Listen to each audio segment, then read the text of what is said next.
خۆمەوە لە 16/11/2011 باشە پشتی 5,960,000 دینار دامنا. دواتر پاش ماوەیە گوتیان گوایە ئەنجومە ئەوەی کە دەفتەرێ دۆلار نزیک دەفتەر دۆلاری هەبێ لە ئەنجومەنە بەشدارە بێ وتمان با ئاگاداری ئیش و کارەکان بین. اینجا هات 6,170,000 دیناری کەم دانا لە 11/12/2011.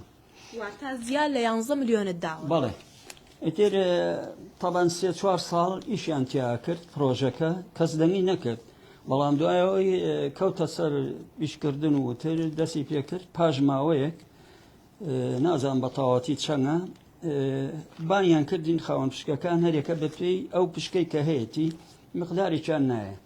بۆ نمونە من 600,000 دینارم وەرگرت ئەو کاتە، بەس لەو کاتەوە هیچی کە 1 دینارم وەرنەگرتووە لەو پشکانە.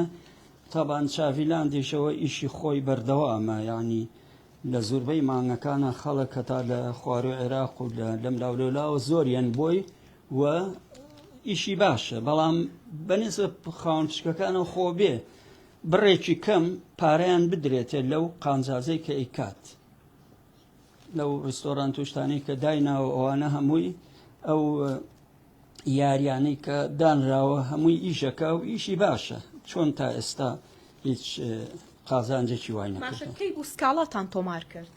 وەڵاهی سکاڵا ناڵم بە تەواتی نازانم لەکەیە، بەڵام چەند جار سکاڵامان تەواو کردووە تا لەم دوایە 4-5 مانگ لەمەوە پێشیش ئاگاداریان کردین لە بنکەی پۆلیسی لای دادگا. چووم لەوێ تەبەنوتیان لە ڕۆژێکیاندانە کە لەوێ ئامادە بین. ئیتر زۆر لە خاوەن پشکەکان ئامادە بووین و ئەو پارێزەر هێرش ئەو ئیشی تیا کرد.